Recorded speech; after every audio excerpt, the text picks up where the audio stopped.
call in by phone. I didn't realize that I didn't provide the full Zoom link information, so hopefully you got that in time and wasn't much of a hassle for you. So welcome to the Western Slope Food System Partnership monthly Zoom meeting. I'm Sean Gardner with Valley Food Partnership. In October, Valley Food Partnership received a regional food system planning grant from the USDA. I'm a project manager on that USDA planning grant that is funding this project. As I'm sure all of you know, if you want to learn more about our grant partners or projects or plans, you can find that out at westslopefood.org, which is our website. This meeting today is the first of 14 monthly meetings leading up to March 2022. In March next year, we'll roll all this work that we're doing in this planning grant together into an implementation application under the same USDA Regional Food System Partnership Grant. So the purpose of these weekly meetings is to discuss and develop a partnership and a plan to produce, sell, and eat more regional food. So in between now and next March, we have three main objectives. First is to form a collaborative partnership among our regional food system stakeholders. Baked into that objective is also an implied obligation to define our geographic region. Second objective is to plan the development of a digital system to optimize communication, collaboration, and logistics among our food system partners. And our third objective is to create a regional food system partnership plan that brings together the many projects that are currently underway and forming within our region. Again, if you'd like to know more about our grant plans, projects, and partners, please visit our website at westslopefood.org. That's where we're keeping everything gathered together. So I'm really excited to be involved in this. I feel like we're living in a very disruptive and exciting time to work on transitioning our food system. I believe that public and private and political will to decentralize our food system is growing, accelerated by COVID. People want to strengthen and grow our regional food security and food sovereignty. And I think opportunities exist at every stage of our value chain to eliminate waste, to optimize supply chains, to cycle essential nutrients, and really to generate value across our whole food system. So the West Slope has several impactful food system projects underway or emerging, and those are what we're meeting about and planning in partnership to bring together. So the agenda for this meeting is simple. We'll have 10 to 15 minutes of information and updates on regional food system projects. And then we'll have a special presentation this month on potential benefits of growing pulse crops in the West Slope, presented by Reza Keshavarz and Ann Duncan of CSU. And then following the presentation, we'll have 15 minutes of Q&A. Some rules for how you can participate in this meeting. During the project information and updates time, if you have any questions or you want to get involved in a project, please just reach out directly to the person associated with that project in the chat. They can also leave their contact information in the chat if they so choose. If they don't, you can always reach out to us and we'll talk with you about those projects as well. During the presentation time, if you have any questions, please provide those in the chat to everyone, and we will present those to Reza and Nan at the end. You'll also be able to unmute yourself at the end of the presentation to verbally ask questions. So we are recording this meeting as a reference for developing our regional food system partnership and plan, and a link to the recording will be available in the agenda of this meeting afterwards. If you can't connect with someone or get a question answered within this meeting, please feel free to contact me afterwards. So let's get started with our project information and updates, and we'll start with Molly Maisel at Mountain Roots. Cool. Hi, everyone. Thanks for having me kick this off with a project update. So I do have just a super fast slide deck, so I'm going to share my screen if I can, just for like my fast 2 minutes if I can. We'll make you a co-host and then you will be able to. Oh, There you go. Go ahead, see, Natalie. look at me messing up your 2 minutes already. All right, That's all let's right. see if this works. Huh. Looks like it's not working, so I'll just talk because I don't want to take up time with a 2-minute update. So not to be confused with what Sean has going on. So we also have a USDA 18-month planning grant. So I'm Molly Maisel. I'm the local food distribution and development coordinator at Mountain Roots Food Project in Gunnison, Colorado. And we at Mountain Roots, we've been awarded an 18-month USDA local food promotion planning grant, which we're working on in partnership with a counterpart in a neighboring valley, the San Luis Valley Local Foods Coalition.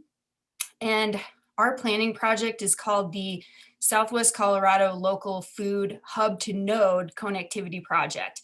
And the goal of our project is ultimately to identify the barriers that are keeping local farms and ranches in our area from selling more product.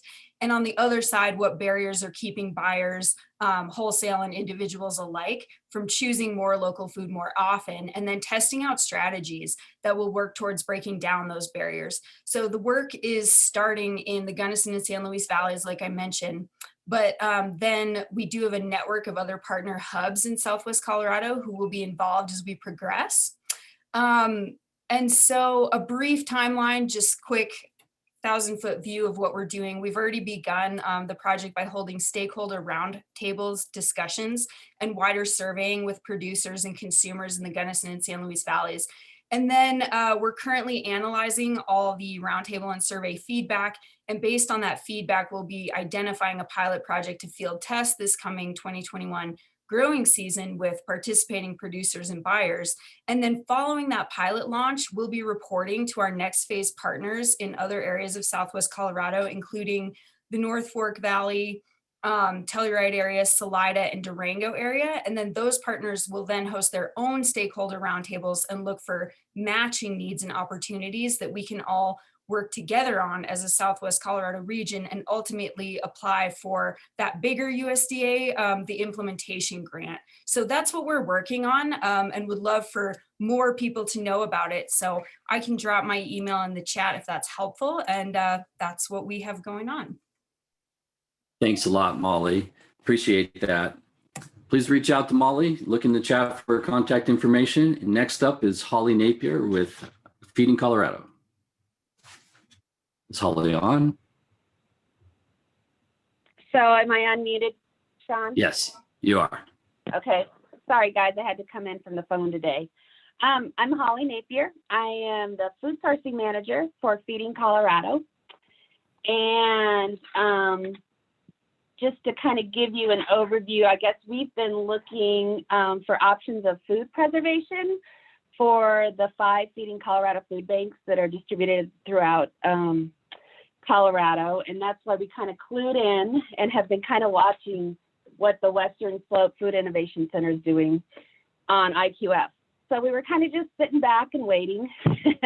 And a grant came across my desk. It's an actual Feeding America interagency grant.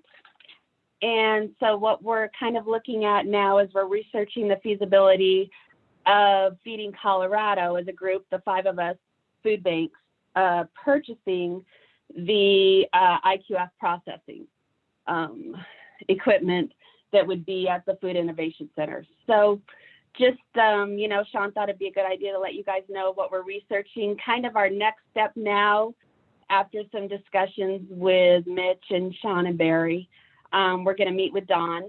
Don, I apologize. It's Domaney, I hope. And kind of work a little bit more towards researching the feasibility of us starting this business under the Feeding Colorado nonprofit.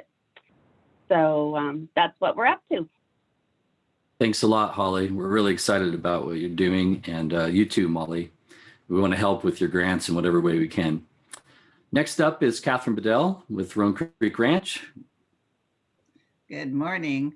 So I've been looking at the feasibility of putting a larger processing plant on the Western Slope.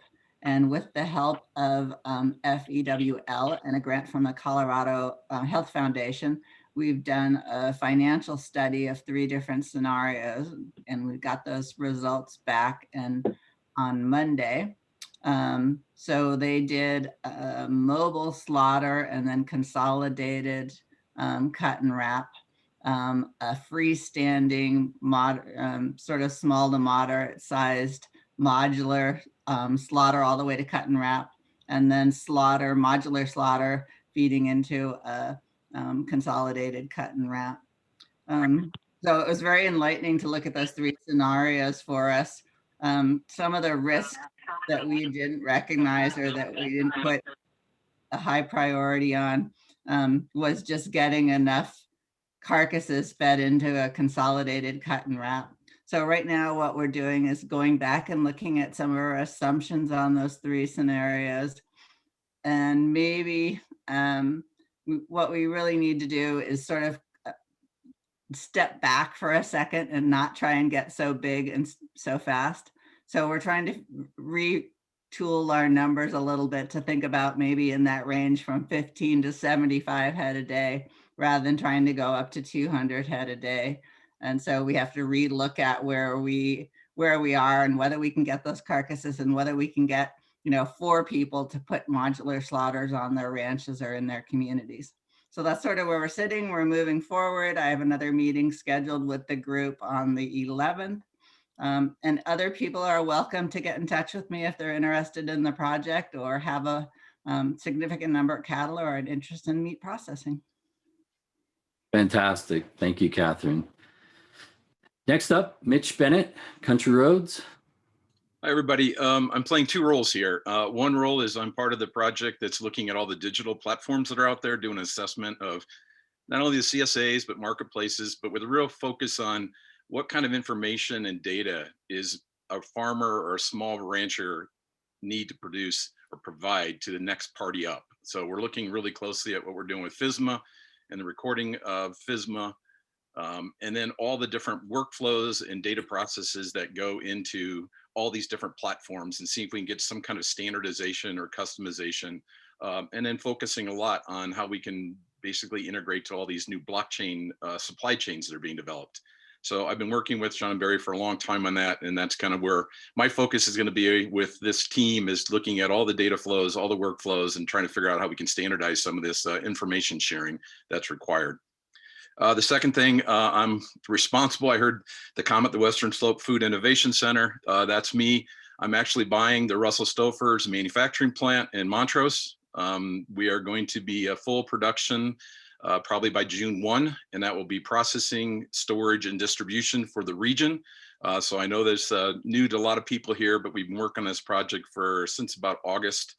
We finally are going to be closing the transaction very shortly here and be in full production June. We've talked to people about putting in an IQF. We're going to put in an IQF line in there, a cut and wrap, and then we've got 2 commercial kitchens that we're going to be converting to allow regional brands and local brands to do any kind of ready-made meals. So that's just all kind of in the development stages, but we're real excited about having that plant under our control. Very good. Thank you, Mitch. Thanks, Catherine. Lots going on. Next up, we have Trish Thibodeau with Region 10. Yeah, hi, I'm Trish Thibodeau. I'm the Community Development Director with Region 10 League for Economic Assistance and Planning. We are a council of governments and also an economic development district serving the local governments in our 6-county region, which includes Delta, Gunnison, Montrose, Uray, San Miguel. What county and Hinsdale County, sorry, and Nicole Gleiser's on the phone with me also. She's our economic recovery coordinator. So we are one of the partners on this grant, and Sean wanted me just to talk about what we know of what's happening in the region and then some funding opportunities. So I'm going to talk really fast because I probably have more information than 2 minutes, but I'll put the links. And many of you, I assume, are probably familiar with these grant opportunities in addition to the ones that were mentioned previously. But the other thing that I know that's happening, and we don't need to get into today, is the west end of Montrose and San Miguel counties have done their first phase meat processing feasibility study. And Catherine, I don't know if you've been in conversation with them. And I think they're looking to do that second phase. And I think that the number of carcasses is, one of the issues that they're also dealing with. And they're certainly doing a lot of work around their fresh food hub and distribution. As far as some grants to keep on your radar and to be thinking about, many of them, as you know, come out of the USDA. There's an upcoming deadline in March for the Rural Business Development Grant. It's a smaller grant. I think for Colorado, we get about $30,000 to $40,000 allotted to the state. But I'll put all these links in the chat. But that's really to benefit small and emerging businesses in rural communities. Also open right now is the Value Added Producers Grant, which helps ag producers enter into value added activities. And this grant is accessed by multi-billion-dollar corporations, and small businesses in our region have accessed that grant too. Another one is the Community Facility Loan and Grant Program. The eligible borrowers are really public bodies, community-based nonprofits, and tribes, but they do provide funding for local food systems, such as community gardens, food pantries, and such. But what's really great is our contact for that is Amy Crick, and she lives in Delta, Colorado, and works out of the Delta office. So I'll put her contact in there. She may be someone we want to also loop in on some of these conversations. And then I'm sure most are familiar with the Colorado Fresh Food Financing Fund. That's really to improve access to fresh food in economic low to moderate income neighborhoods. So, and then also to keep in mind is the Economic Development Administration has a variety of funds that's typically to governments, nonprofits, higher ed.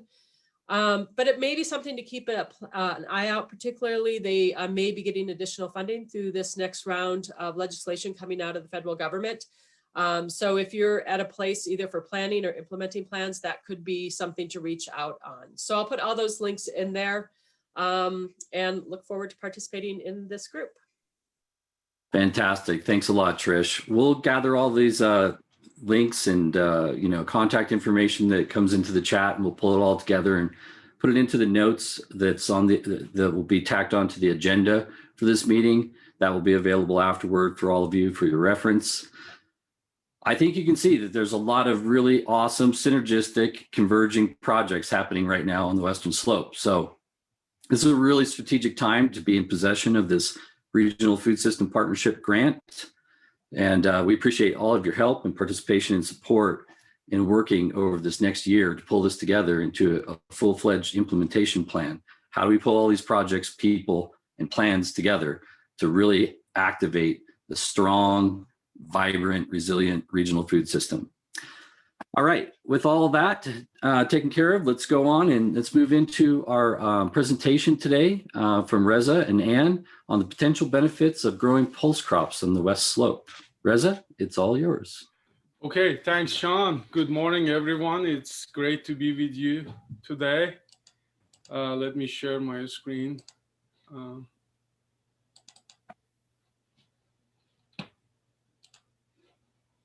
you see my screen now? Yes. Okay, perfect. We kind of can see your files and notes, so want to optimize the presentation portion of that. Okay, hold on.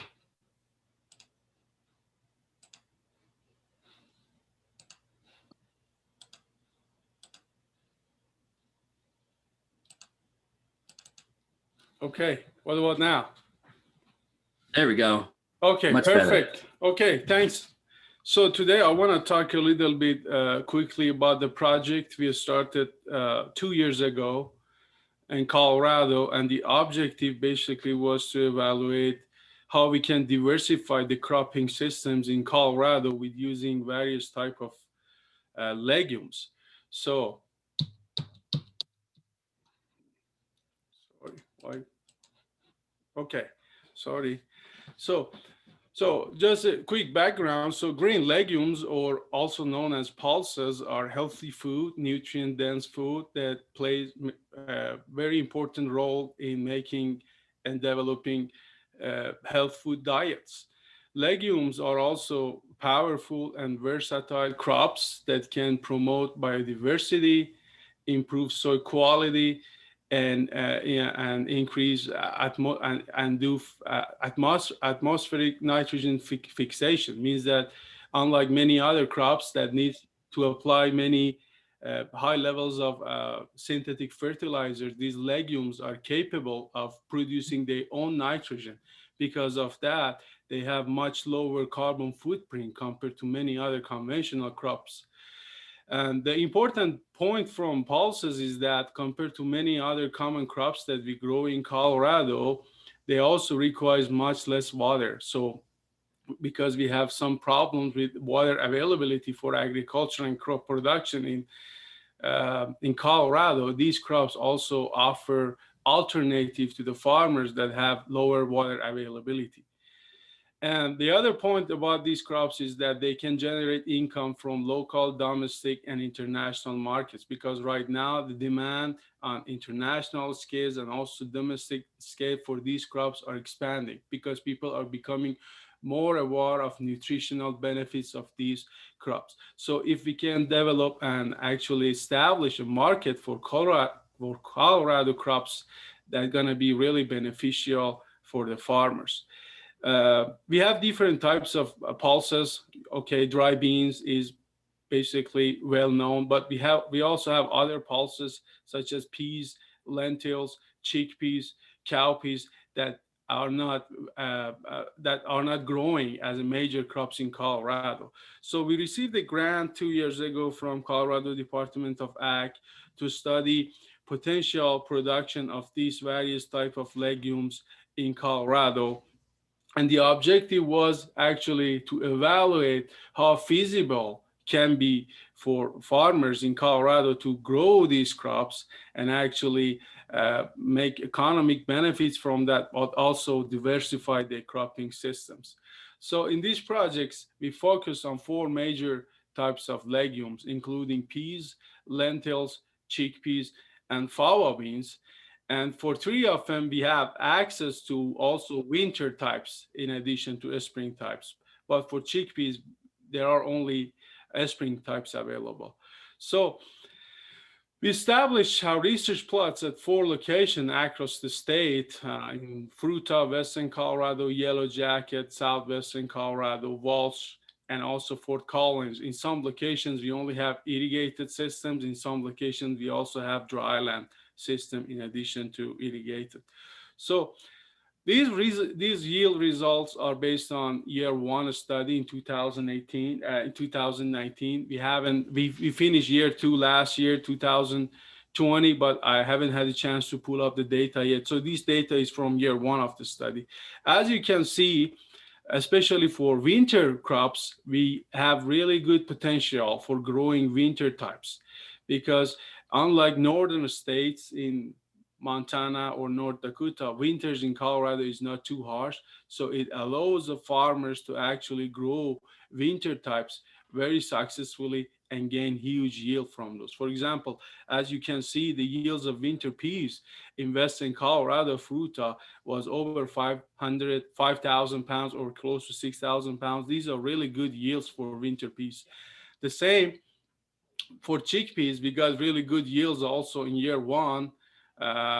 These are actually yields of spring peas. As you can see, compared to the winter peas, spring pea yields was much lower. Again, it shows that our best bet would be winter varieties, not spring varieties. Yield of chickpea was good in year 1. So, and actually currently there is a good market available for chickpea. We established organic chickpea on 2 farmers' field last year, but unfortunately we have major problem with seed corn maggot. So we received a new grant this year to study how we can actually develop best management practices for producing organic chickpea in this region. We also got a good yield from winter lentil compared to the spring lentils, because at the time that spring lentils go to flowering, the air temperature goes really high and it causes high abortion. So our best bet for lentil would be winter lentils. There are not many different varieties of winter lentil available, but we are doing some breeding and selection to see if any of these spring lentils variety can survive winter in our environment. And finally, so some highlights from these projects we did this year was, so cool season legumes and pulses, especially winter varieties, are excellent choices for Western Colorado. So there is great potential to incorporate these legumes into our cropping system, to diversify our cropping system that has both agronomic benefits and also environmental benefits. They are good alternative crops for situation that we have limited water availability. And finally, if we can establish market for these crops, this can really be good crop for Western Colorado farmers to grow and actually incorporate them into their cropping systems. Thanks for your attention. And I turn it to Anne, so she's gonna talk about nutritional benefit of pulses.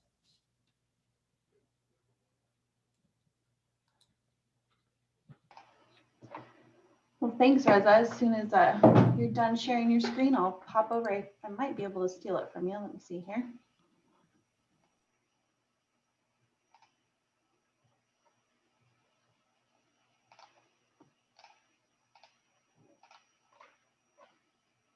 Can you guys see that okay?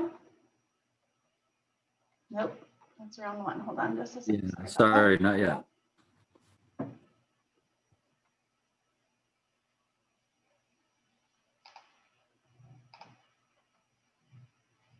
There we go. All right, how does that look? We're gonna have them swapped. Huh? You can see my notes. Yeah, you're in presenter view, but that's fine. It works. Well, dang. Let me share the other screen. I have two monitors and it always gets me backwards, so I apologize for that. Okay, how's that? Can you see it better now? All righty. Perfect. Well, welcome everyone.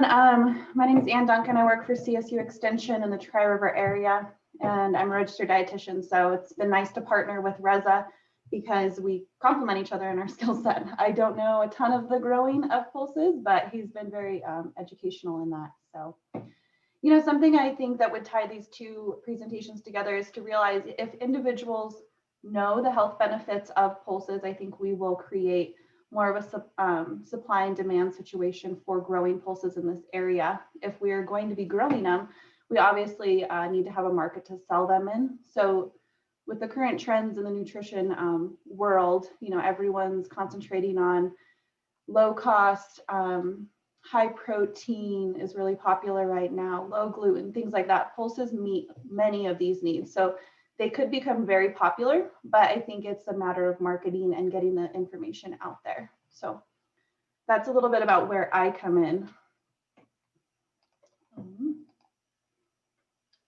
I'll progress. There we go. All right. So when we're looking at pulses and we look at a balanced diet, here's the MyPlate image. I'm sure all of you have seen multiple times. Pulses can really land in either the protein or the vegetable group. I typically put them in the protein group because I think it's important that we have a plant-based protein in that category. So they're very high protein, plant-based protein that we can utilize as well as being low cost. Something to remember when we get into this, I see many people who will become anemic because they don't realize that even though it is a high protein food, it's actually an incomplete protein, which means it needs to be paired with another type of plant product, such as a rice or item like that, that will make it a complete protein, similar to when you are consuming an animal protein. So keep that in mind as you go forward. They're also low in fat, so they have no saturated fat in them. They're no or low sodium foods, which depending on how you are consuming them, whether they're canned or fresh, that will depict that. They're low glycemic, which quick overview is that just means, you know, it doesn't spike your blood sugar. So that's really important for those who are diabetic or pre-diabetic. And as we go along, you'll see how prevalent that is in our society, as well as it being, you know, important for those that are non-diabetic or suffering from that. So as we look at the specific nutrient content of pulses, once again, they are a plant protein, and protein and iron are different. So they also are a high source of iron in our system, or can be for our system. We will need to pair it with like a vitamin C. So consuming it with orange juice or something like that will make this plant-based iron easily, more readily absorbed in your body. Once again, has the protein, it has the iron, but we just kind of have to help our bodies absorb it a little bit. So that's an area that we can work on informing the consumers about how to properly consume them. They are high in zinc. Zinc helps with infections, it helps repair our body, tissues. And really with all of these nutrients listed here, the absorption rate decreases as we age. So not only do we need to increase the amount that we are getting, which is low in the American diet, but we also need to make sure that our body can absorb them, which is why I was talking about how the protein and iron are absorbed in our bodies, because that is an important factor. Pulses are also high in fiber. I know all of you have heard of fiber. You know, it helps with your digestion. You see all those funny commercials out there. But it really helps with a multitude of things. It helps with heart health, blood glucose control, weight management, lower colorectal cancer, and many other items. So that is an important part of our diet that almost all Americans are low in. Not very often do I meet anyone that meets that requirement. They're also high in folate. Folate helps make new cells in your body. So it's really important for a variety of reasons, but it can protect you against cancer. It works with your B12 to prevent anemia in your body. And it can also help to prevent spina bifida in babies. So, and then we have potassium. Potassium. Once again, it's high in potassium. Potassium helps regulate fluids in our bodies, our mineral balance in our cells. It helps to maintain our normal blood pressure, helps our nerves. It helps decrease kidney stones and blood loss, and it really helps our muscle contract. So we've all probably been around a teenager who's playing a lot of sports, probably not eating the best, and they're getting cramps, you know, in their legs mid-soccer practice. It's probably because their potassium or magnesium, one of their electrolytes, is low. So this can be a great thing to add to your diet. Like I said before, all of these nutrients listed here are not being currently met in the American diet, and can easily be met if you add pulses or legumes to your diet and regular meals. So I think as we're looking at the American diet, I think it's important to understand that in the United States in 2018, 10.5% of the US population, or 34.2 million people, had diabetes. Additionally, heart disease was the leading cause of death for men and women and of most racial and ethnic groups in the United States. So because of what pulses contain or do not contain, like saturated fat, they can really help prevent diseases such as diabetes and heart disease, which can help also with obesity, stroke, that colorectal cancer, spina bifida, and many other things. And like I alluded to at the beginning there, it's also a gluten-free food. So for those suffering from celiac disease or choosing that as a diet preference, this is a really important food that they can incorporate into their diet that's plant-based, high in protein, iron, all those trace minerals and vitamins. So it's a really easy, low-cost food to add to the diet. I keep progressing. So yeah, overall, you know, I think if the public understood what the great benefits of consuming pulses was, that they would really increase their demand for pulses, which would help here on the Western Slope if we chose to grow them, having that niche market of growing an item that is becoming popular, because in the nutrition world, there are all these health spikes and trends. And if we can get onto that, that would be great for our producers, great for our region, and as well as great for our health. So I think that's all that I have. Thanks a lot, Ann. You all can unmute yourselves now and pose any questions you'd like to Reza and Ann about their presentation. We'll take all those questions first. I'd like to concentrate on the presentation. And then if there is time remaining after that, we can also pose questions about any projects that were mentioned. So Carol Parker had raised a question in the chat to Reza about whether or not he had any data on fava beans as yet. And Reza did already reply to that. He does have data on fava beans as well, and provided his information to contact him and get that information if you're interested as well. But please go ahead and ask away, ask your questions. I'm PJ Bergen from Salida, and my question is quinoa considered a pulse? No, quinoa is not a pulse.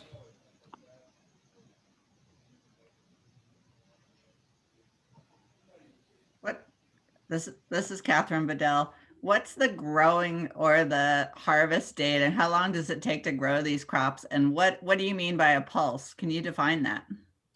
Well, good question. The pulse crops are basically grain crops belonging to leguminous family. So there is a plant family, and that if you harvest the seed as a dry seed is called pulse. For example, if you harvest fresh pod of peas, it's not pulse anymore. It's pulse. When it is harvested as a dried seed, it's considered to be pulse Okay. crop. And then about the growing, so for winter crops, in Western Colorado, we can plant them in September, and they will be ready for harvest in about first week of July. So spring varieties can be planted as soon as possible in mid-March to early April, and they will be ready for harvest in like third week of July, about 1 week or 2 weeks later than winter varieties. Reza, I am going to put in the chat a link to the paper that we wrote that has a really good graphic that breaks down the classes of legumes better for everyone. Yes, that's perfect. And actually, I need to, I just want to add that. So this project's going to finish this summer. So we're going to have a fact sheet put together and put together data from all locations and all crops. And then it will be available to whoever is interested to learn more about these crops. Reza, sorry, Reza and this is Libby Christensen with Routt County Extension. And I was curious if you guys looked at the steps in between production and consumption. I know we've got a lot of folks here that are looking at millet and barley, but the process of harvesting, storing, and then marketing and selling is where we're hitting the roadblocks. And so I was curious if you guys have looked at that about pulses, and if not, if you would like to partner on looking at those things. Yes, that was a really good point. And actually, we already talked to Sean about this. And for me as an agronomist, my major concern is that to develop a market for that so the farmers can have access to the market that can grow them. So the next step would be how we can actually increase local consumption of these healthy food in the Colorado. That will be also helpful. Yeah, we are working with Sean, with Ann, with Amanda McQuaid, and also other folks on campus. Dr. Thompson, he's doing some study on how we can actually increase consumption of these beans, these type of grain legumes in Colorado by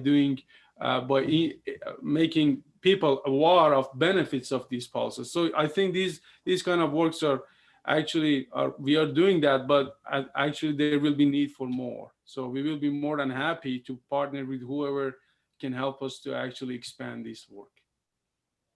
And Reza, for processing this, you just use a standard combine, right? I mean, for harvest, but then Yes. Is there further processing after that? How do you handle that?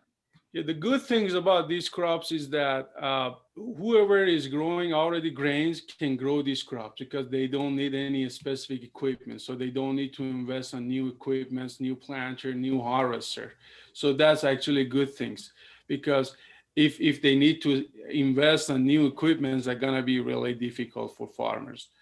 But no, these crops just can be planted and harvested with routine equipment, just some minor adjustment, for example, in combine setting for harvest. But yeah, no major investment is needed. And what's required afterwards for cleaning, processing, packaging?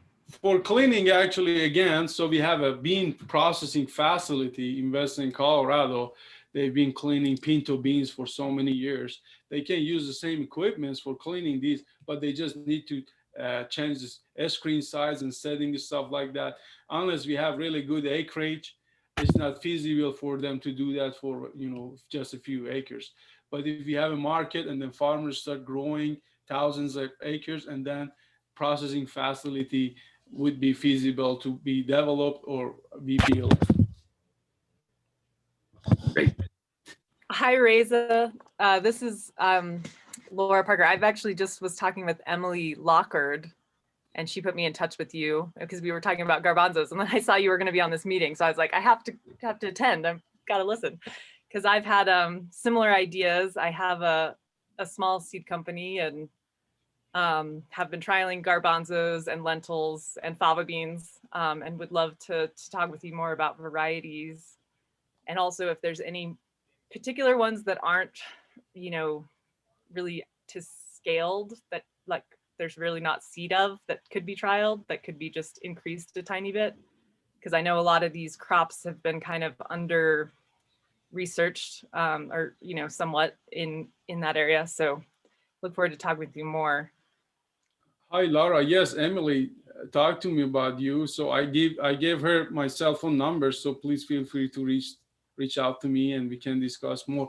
But specifically, seed production, you know, Western Colorado, as I show, we have really good potential. We can get good yields and we are kind of isolated from major growing areas. So we don't have really major pests or stuff. So seed production would be really, really feasible for farmers who want to get into that business. So yeah, there is a lot of potential for that. Please just call my cell and we can discuss more about. Yeah, and for those of you wondering about markets, it's pretty regular because I'm a small seed company really focusing on gardeners, but people don't realize sometimes, and I get emails from people looking for large quantities of garbanzos, sunflower seeds, and like anything that can be sprouted, a lot of sprouted things, so lentils sometimes. So I do get requests. So I'll start to send them your guys' way. Okay. Yeah, I think right now I'm working with a few kind of large farmers in the area. They are interested in growing these crops and probably get into the business of growing seed because it's much more profitable. You know, a pound of grain sold for 30 cents, a pound of seed sells for, I don't know, 80 cents. So it can be really more profitable for the farmers to grow seed instead of growing just grain. Hi, Reza. This is Carol Parker, who can't seem to make her video work this morning. But you mentioned organic production in relation to chickpeas, but is your research primarily focused on organic? Yeah. Well, the previous project, no, it was not organic, but I mentioned we just received a grant this year from CDA to specifically focus on organic chickpea production. We're going to start these projects this spring, but the previous one, no, it was conventional. And also we also established some plus on the organic side, but this new project that we're going to start will be specifically for organic chickpea. We're already working with 2 farmers in West Slope. So, and we will be more than happy if there are other farmers that are interested so we can work with them too. Okay, and I know that Olathe used to have the certification to clean organic pinto beans, and they gave up that certification because it was getting costly for them to clean organic pinto beans. And I'm just wondering if there's anyone else on the Western Slope who is current with that type of certification. I suppose Olathe, if there was enough demand, would take another look at, you know, getting that certification back in place. Yeah, I think at the moment the only location is Olathe Co-op, producer co-op. I don't think there is any other location that can do that. But again, as I mentioned, because the market is really good for organic chickpea in other states like Arizona with good prices.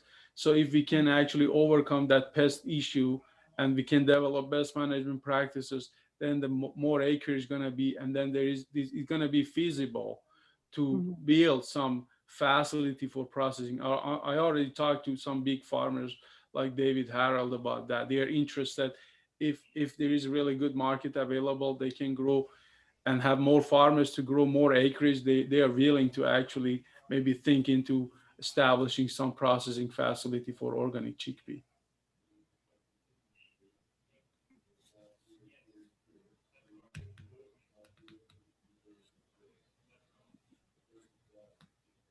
I just put a question in the chat, but I was curious about the educational outreach efforts. I think education on nutritional value is extremely helpful, but I find that like that just applicable knowledge like recipes and how to cook such products. Is that part of your work in trying to increase the consumption side? I'll let It Anne is. answer that question. Yeah, so we have been doing a lot of work with that. We've developed a lot of different recipes that right now we're working with some like lower income audiences. We're working with Cooking Matters that just tested out our first recipe for us.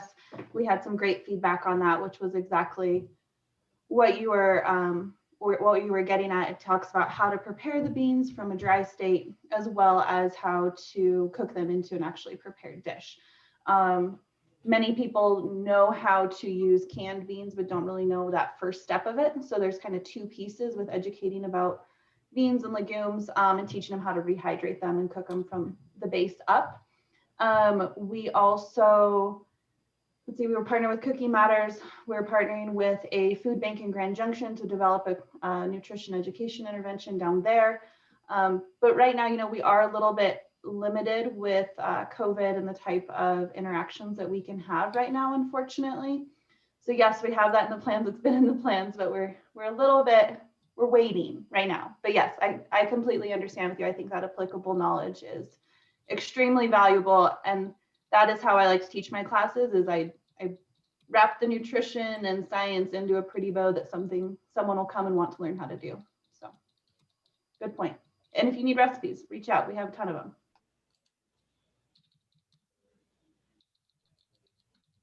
We have some more questions coming into the chat. Brittany Martins asked a question. Is there opportunity to create recipes that are credited for NSLP and CACFP programs to enhance use at schools and childcare centers? So Anne, I hope you know what that means.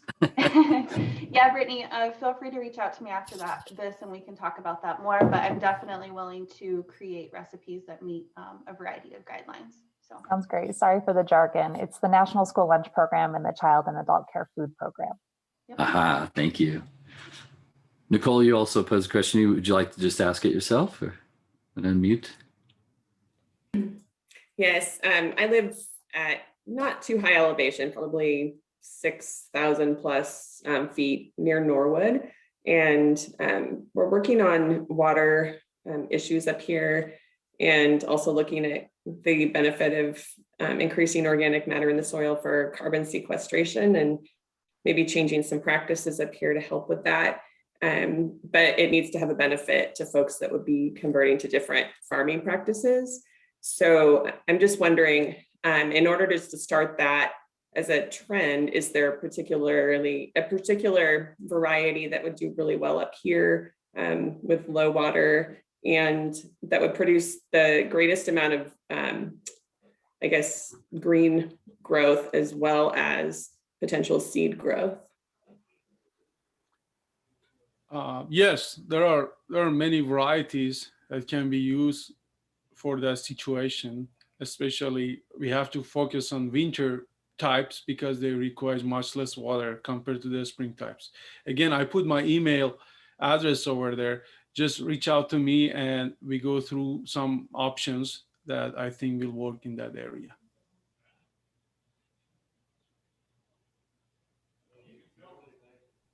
Looks like Laura has another question about grants that are specifically helping small farmers to scale up to meet opportunity of processing facilities, school district needs, et cetera. Are there any being pursued? Does anybody know of any?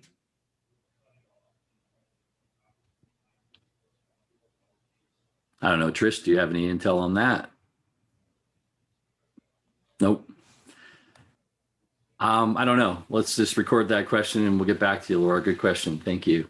Yeah, I'm just hearing a lot of processing, like a lot of opportunities, but I know there's a lot of potential and the farmers need to be brought up with it, I guess. I think I'm one of the only producers on the call maybe here, so. Good point. What other questions we have? We got about 5 more minutes to take questions and then we'll wrap up here. Sorry, I'm going through the chat to try to curate these. Maybe Barry, you can help me out. Looks like we had one from Christine Carey. related to telling the story of legumes and pulses. Is there any plan to do an outreach to any national influencers or using social media? You know, for right now, and I mean, Reza, you can jump in whenever you want, but I think the first part of it was doing this research and getting the information consolidated, as well as building a partnership between Reza and myself and determining what the need is for the producers in the area. So we're taking it step by step, but definitely there needs to be some sort of a marketing plan moving forward and potentially opportunities for partnerships that could help us with this. I myself don't have a marketing background, but we do have folks on campus that would be able to help with this. But for myself, Reza, you may feel differently, but if anyone is interested, I think reach out and we can have a further conversation on it. Right. And I think these are big crops in other states. So there are already a lot of information on the social media about pulses, stuff like that. I don't know if there is any specific need to do that for Colorado, but you know. It looks like we have Dan Sharp on the line here with District 51. I don't know if Dan, you'd be willing to jump in here, but you talked about how you're using legumes, plant-based proteins in your school menu. So would you comment on that and maybe talk about how we could procure more local product?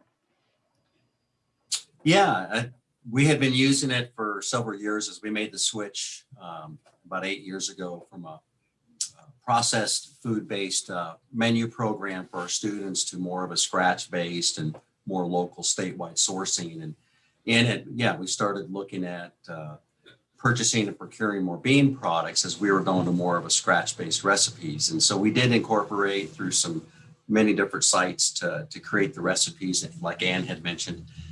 And yeah, we have plant-based proteins, which the USDA pushes, promotes, and recommends in our school menus, and we're proud of that. And we have several recipes. I highlighted some in the chat box that have gone over pretty successfully with students, and it's especially the quinoa, the wheat, the 3-bean salads, and things like that. But the challenge we have is Amanda McQuaid, I work with her quite a bit with the CSU Extension Office here. We had tried, and she had actually helped us get some bean products that came in bulk bags to our school kitchens at our school sites. And the challenge we experienced was it's a lot of labor for our school staffs to be able to take the beans in that raw form and then to be able to clean them and then prepare them into the salads. It was easier for our school staffs to be able to purchase those products when they're already in a can or a other state, to where all they got to do is assemble it.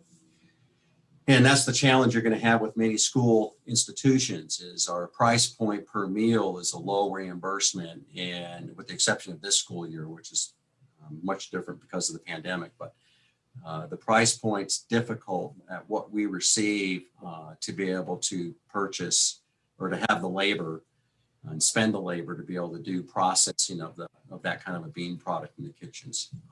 A lot of the times what we are getting and receiving is like apples. Jan with Wags Orchards and also Wacky Apple Orchards provide us approximately 100 plus cases a week of apples in September all the way to December. And so we're proud that all apples in District 51 at all 40 school sites are local apples from the Western Slope. And so we are able to do that. That's pretty easy to clean that up and use those products. And so for us, just keep in mind, as you work with institutional buyers like school District 51, we have to watch every minute, because we're only given so much with our revenue stream with reimbursements to be able to spend on labor.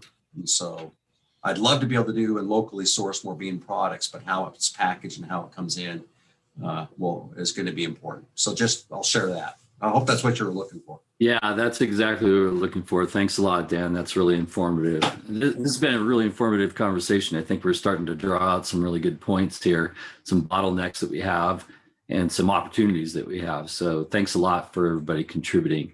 Let's just take one more question. I don't know, there's a lot coming into the chat. And again, like I said, we'll be recording all that chat information, processing through that and trying to pull together, things in notes, and we'll provide a link out to this as well at the end. So one more question. Anybody?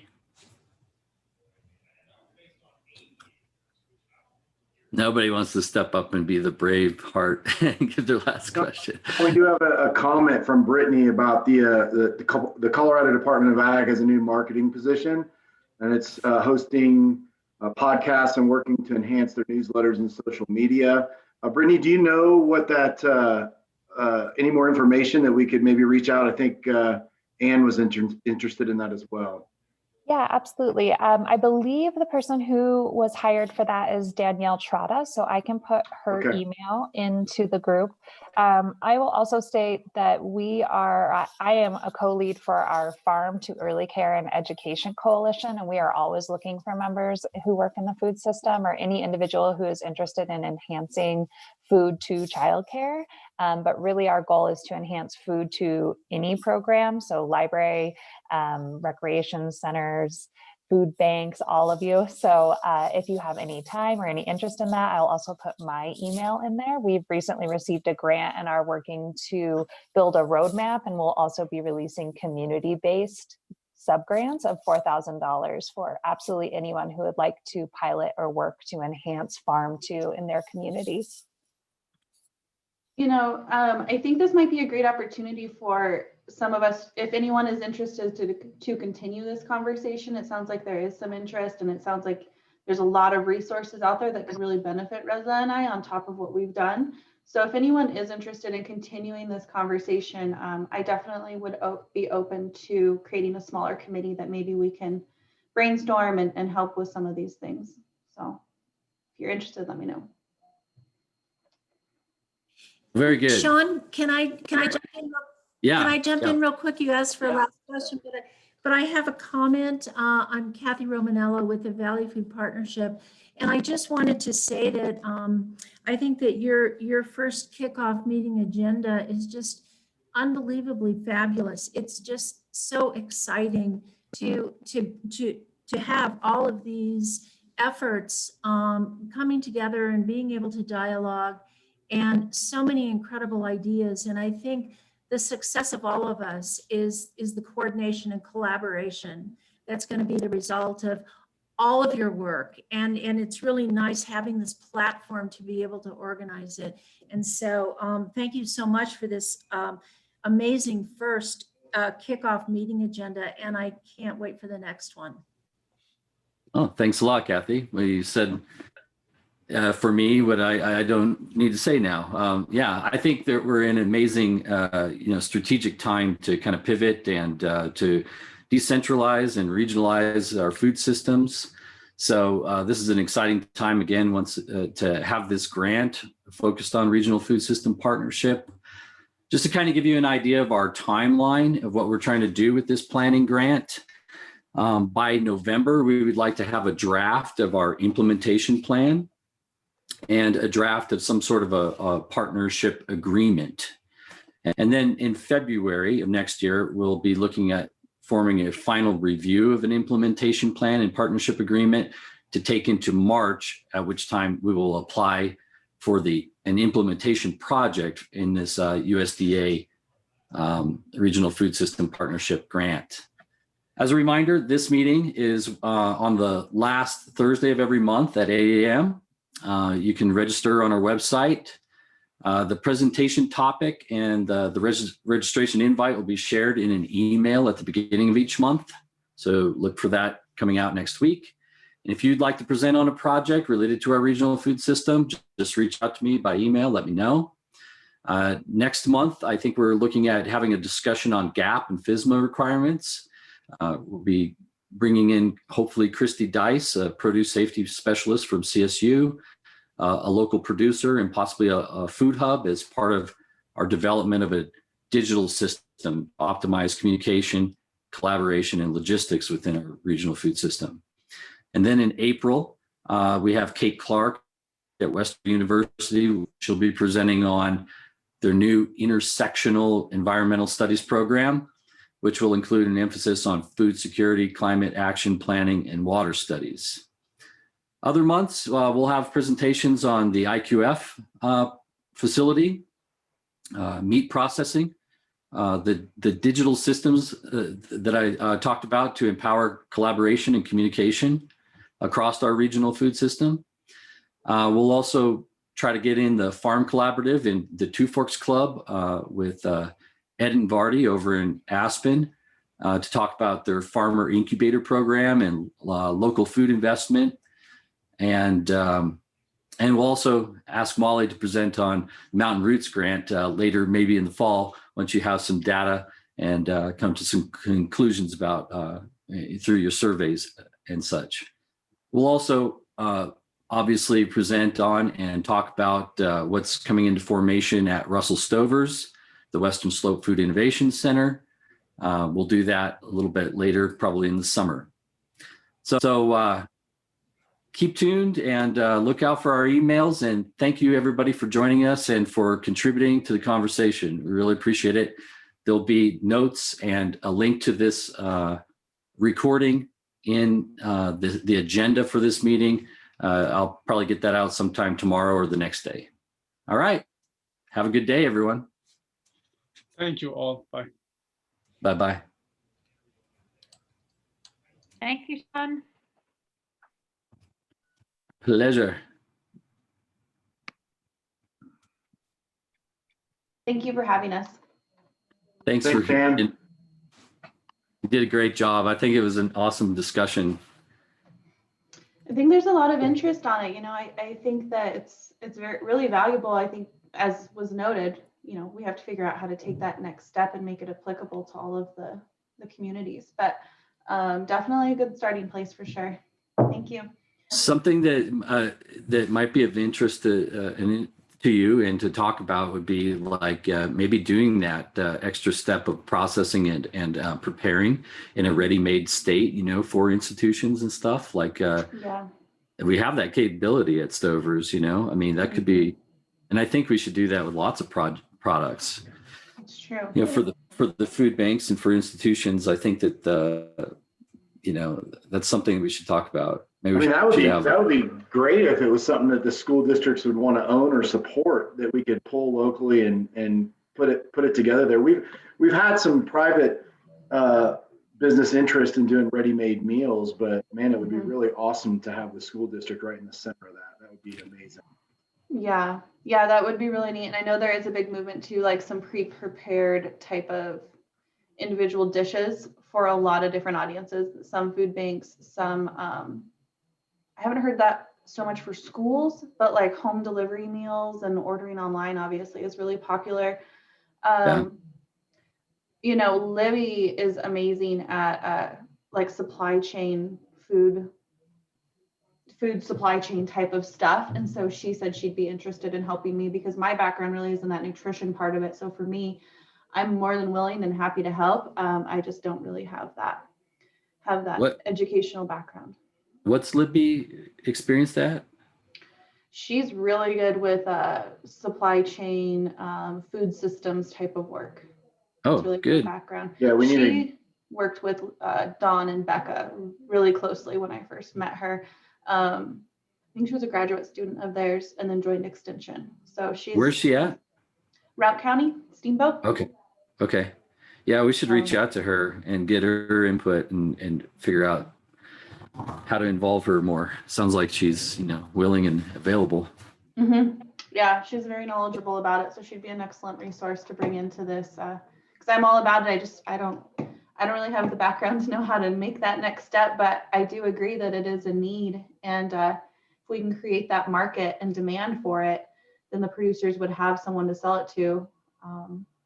You know, with COVID right now, also there's a huge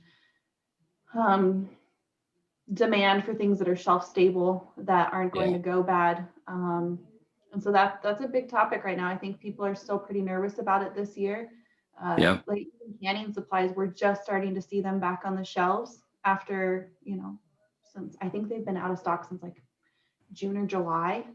And so just having those shelf stable items is huge. So, but like absolutely, we talked about, knowing how to prepare them is the next step. So, hey, have you talked to Holly Napier yet about their application for a grant to start up the IQF facility? I haven't spoken to her, no. But yeah. I've mentioned your name to her as somebody that's a local resource for like all the food safety protocols that would go into, you know, operating that kind of a facility. Yeah. So maybe look out for her to contact you. She's trying to hustle the grant together right now, but she needs to get it done by March, and then it'll be awarded hopefully by July. So they really want to stand up a proof of concept this season, you know, and run product through. And we